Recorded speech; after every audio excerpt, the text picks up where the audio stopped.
안녕하세요. 오늘은 망가진 우리 지구의 생태계를 어떻게 치유할 수 있을지, 바로 생태복원에 대한 이야기를 좀 깊게 나눠보려고 합니다. 보통 우리가 자연을 되살린다고 하면 딱 두 가지를 떠올리잖아요. 나무를 열심히 심거나 아니면 그냥 자연이 알아서 하도록 내버려 두거나. 그쵸? 그런데 사실 생태복원의 세계는요, 이것보다 훨씬 더 정교하고 전략적인 접근이 필요하다고 해요. 자, 그 세계로 한번 들어가 볼까요? 바로 이 질문에서 모든 게 시작되죠. 파괴된 숲, 오염된 강을 우리가 딱 마주했을 때 과연 우리의 첫 번째 행동은 무엇이 되어야 할까요?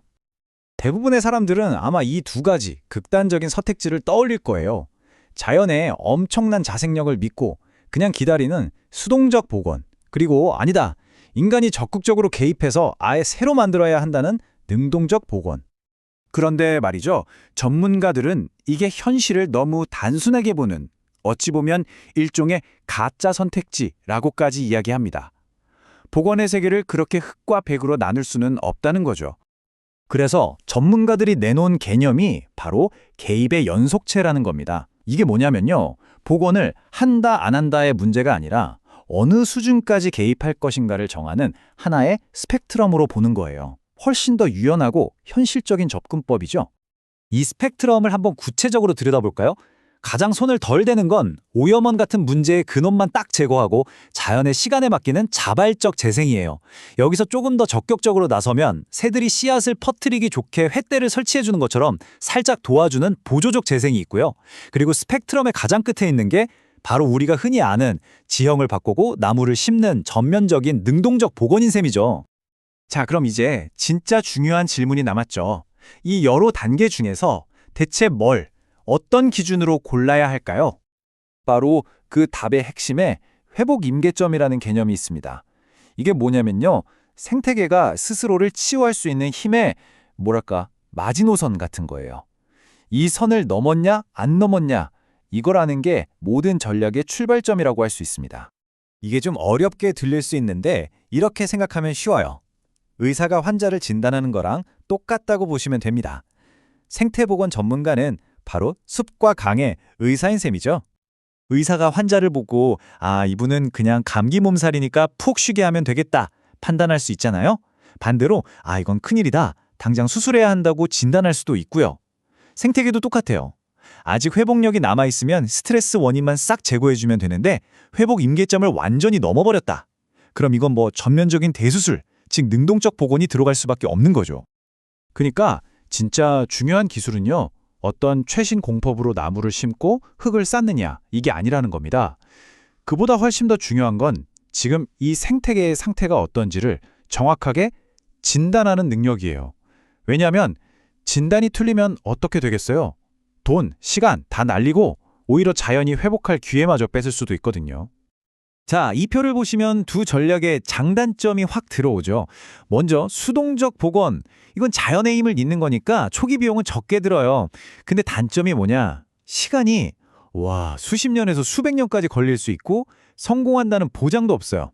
반면에 능동적 복원은 어때요? 우리가 직접 다 뜯어고치는 거니까 초기 결과는 눈에 확 보이죠? 하지만 초기 비용도 어마어마하고 유지관리비도 계속 들어가요. 그리고 자칫 잘못하면 그냥 예쁘기만 한 생명력 없는 인공정원을 만들 수도 있다는 위험이 있죠. 그러니까 결국 어떤 땅에 어떤 처방을 내릴 거냐, 이 신중한 진단이 정말 중요한 겁니다. 특히 이 능동적 복원은요, 돈 문제가 정말 장난이 아닙니다.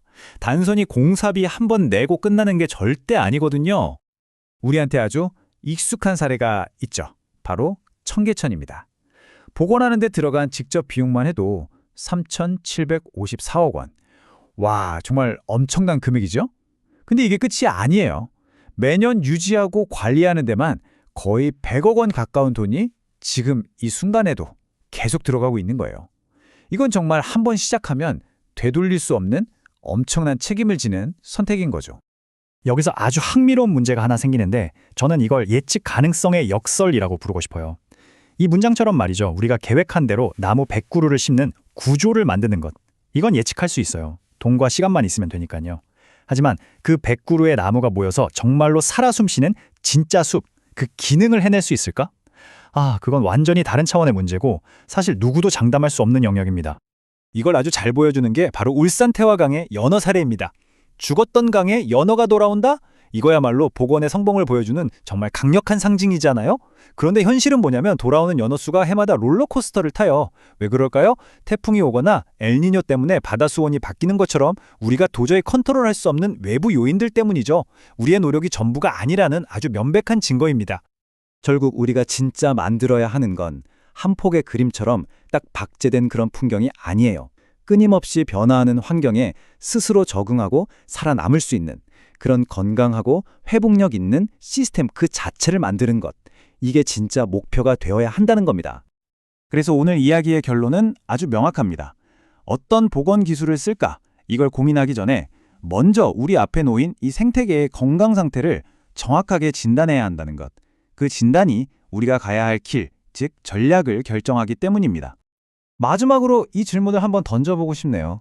어쩌면 우리가 환경을 위해 할 수 있는 가장 중요한 일은 무작정 삽을 들고 나무 한 그루를 심는 게 아니라 먼저 잠시 멈춰서서 이 땅이 우리에게 지금 무슨 말을 하고 있는지 그 풍경을 읽어내는 법을 배우는 게 아닐까요?